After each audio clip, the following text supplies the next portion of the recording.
அழகா முருகா ஆறுமுகனே குமரா குகனே சரவணனே கந்தா கடம்ப கதிர்வேலா கார்த்திகேய சிவபாலா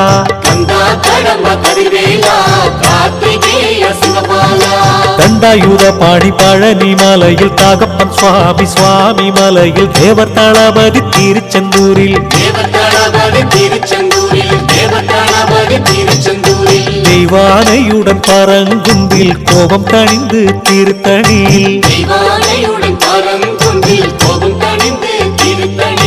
வள்ளி தெய்வானை சமேதரர் வாழ்வது பழமுதிர் சோலையில்